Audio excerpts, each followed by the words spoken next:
Naniniwala po si Senator Erwin Tulfo na posibleng ginamit lamang na panggulo o distraction ang nangyaring putukan sa Senado para makalabas sa Senate compound si Senator Ronald Bato de la Rosa. Ang paglilinaw ni Tulfo, hindi naman niya sinasabi na stage o kaya scripted ang nangyaring gulo sa Senado. Pero posible raw na ginamit itong oportunidad ni de la Rosa para makapuslit palabas ng Senate facility. Nakabinbin ngayon ang arrest warrant ng ICC laban kay Senator Bato. Panawagan ni Tulfo, dapat magtatag ng independent body na mag-iimbestiga sa nangyari at hindi dapat ang Senado o kaya NBI ang manguna sa investigasyon.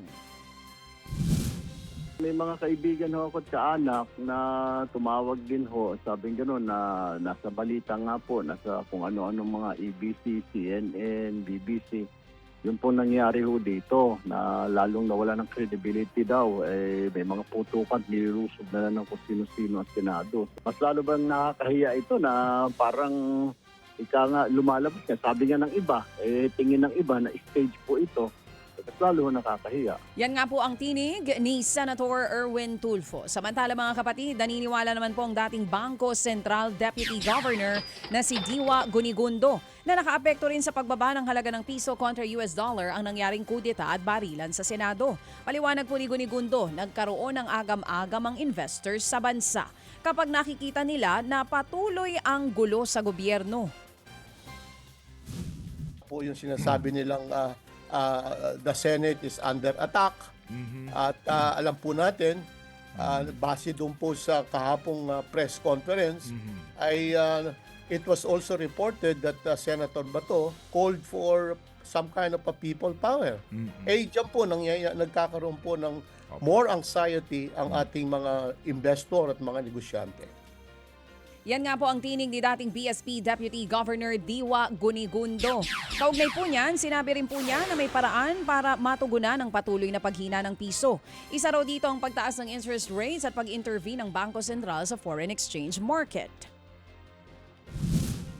Ang ibig sabihin niyan, ang Bangko Sentral ay magbababa ng dolyar nito mula sa international reserves niya at hopefully ang mga tao makita nila nagbababa ang BSP ng dolyar sa merkado ay mapapanatag sila. Pero obviously dahil nakita naman natin bumaba ang reserves ng Pilipinas, I'm sure the central bank is already intervening at upang maiwasan yung tinatawag nilang volatilities, no? Kapag hindi po natin nakita na nagkakaroon na ng katahimikan sa ating legislature, sa ating bansa, nasawata ang katiwalian, hindi po mahirap pong it's very difficult to arrest the weakening of the peso against the US dollar.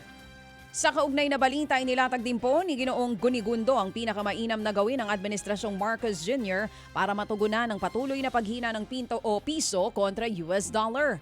Ang giit ng dating BSP Deputy Governor, patuloy na bababa ang kumpiyansa ng investors sa bansa kung nakikita nilang walang ginagawa ang administrasyon sa issue ng katiwalian. Let us impeach the culture of impunity. Kung nakikita ng mga tao na ang mga tao, lalo-lalo na ang mga elected or even appointed public servants, ay nakagagawa ng mga bagay na taliwas sa batas, taliwas sa konstitusyon, and nobody are calling them out, ay patuloy pong bababa ang sentimiento ng mga tao at mga negosyante dito po sa ating ekonomiya. Halimbawa, hindi naman po pwede na yung nangyaring sinasabing putukan sa Senado, gano'n na lamang. Dapat maparusahan yung the people behind that so-called stage drama. Muli mga kapatid, yan nga po ang tinig ni dating BSP Deputy Governor Diwa Gunigundo.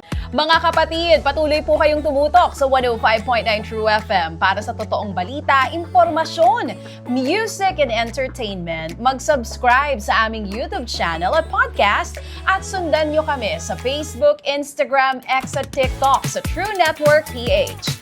Bisitahin din po ang aming official website, truefm.ph. At panoorin din kami sa True TV Signal, Channel 19. Kami po ang 105.9 True FM. Laging true sa'yo, kapatid.